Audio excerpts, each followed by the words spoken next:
दोस्तों कल्ह खां वठी हिकिड़ो बहस हले पियो ऐं उहो मुख़्तलिफ़ सोशल मीडिया ते बहस इहो हले पियो त शर्जील इनाम मेमण हिकिड़े सहाफ़ीअ खे नौकरीअ मां कढायो आहे। इहा कहिड़ी वॾी ॻाल्हि आहे जो हुकूमत मां न कढाईंदो शर्जील इनाम मेमण। एतिरी शर्जील इनाम मेमण जी हलंदी आहे जो हू इदारनि जे मालिकनि खे बि नौकरियुनि मां कढाए सघे थो। छो त जेके इदारा आहिनि उहे हलंदा ई इन्हनि इश्तिहारनि ते आहिनि ऐं अरबे रुपयनि जा इश्तिहार वठंदा आहिनि ऐं अरबे रुपयनि जे इश्तिहारनि ते एतिरो बि हक़ु न आहे सिंध जे इतलात खाते जे वज़ीर जो त हू कंहिं रिपोर्टर जे हिन रवैये ते या हुनजे जेके सवाल ते हुनखे कढी ॿाहिरि फिटो कराए। ऐं काफ़ी कल्ह खां वठी भोचाल हले पियो। या यकीन ॼाणिजो त जॾहिं शर्जील इनाम मेमण खे 5 अरब रुपयनि जे करप्शन में गिरफ़्तार कयो वियो, हाई कोर्ट जी ज़मानत कैंसिल थी हुअसि, उन वक़्तु Sajjad Ali Shah chief justice Sindh high court हो, त उन वक़्तु तव्हां कैफ़ियत ॾिसो आहे शर्जील इनाम मेमण जी। रेंजर्स कीअं हुनखे गिरफ़्तार कयो, कीअं हुनखे जेको आहे सो गिरफ़्तार करण खां पोइ वरी हुनजी कैफ़ियत हुई त ने हिकिड़ो लकड़ खणी हलंदो हो त हुनखे चेल में सूरु आहे। उहो चेल जा सूर अलाए काॾे विया, उहा तबियत हुनजी ठीकु थी वई। ऐं छा मजाल आहे सिंधी चैनलनि जे मालिकनि जी जो हुनजे चवण ते पंहिंजो रिपोर्टरुनि न कढनि।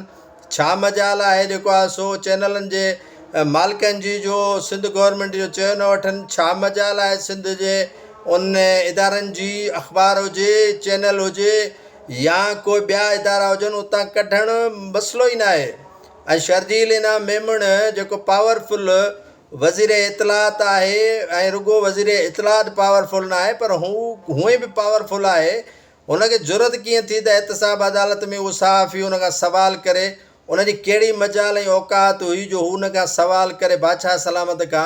हू झुकी चङा भला हुनजे अॻियां सलाम करण वारा आहिनि।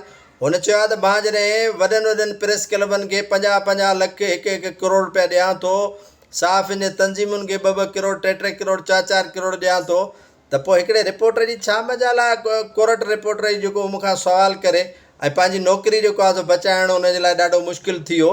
सो किथे आहे दम सहणु इन्हनि में। इश्तिहार जंहिंजा बंदि करे छॾींदो इदारे जा, उहो बुख मरंदो छा? उन रिपोर्टर खे रखंदो उहो इदारो? कॾहिं बि कोन, क़तन कोन हुनखे रखंदो।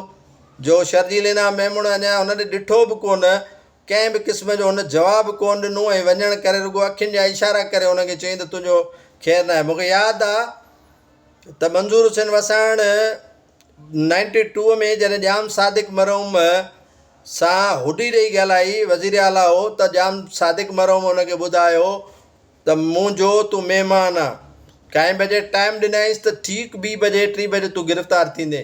ऐं वाक़ई जाम सादिक करे ॾेखारियो। मंज़ूर वसाण साहिब खे हुन गिरफ़्तार करायो, क्लाशिनकोव पोयां लॻराई ऐं तजल जे थाणे में उहो वठी वियुसि ऐं उते जेको आहे सो हुनखे मुक़ाबले में मारण जी कोशिशि कई, पर अलाह साईं हुनखे हयाती ॾिनी। इहे उहे उन टाइम जा, उन वक़्त जा बेफ़िरौन हुया, पंहिंजे जेको आहे सो हीअ दुनिया छॾे हलिया विया। ऐं मौजूदा हुकूमत में जेके वेठल मशीर ऐं वज़ीर आहिनि, इहे बि कंहिं फिरौन खां घटि न आहिनि।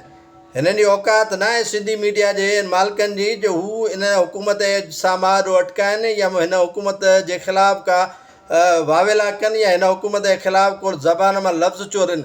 हिकिड़ी ख़बर त तव्हां हलाए ॾेखारियो सिंध गवर्नमेंट तव्हांखे सलाम पेश कंदुसि।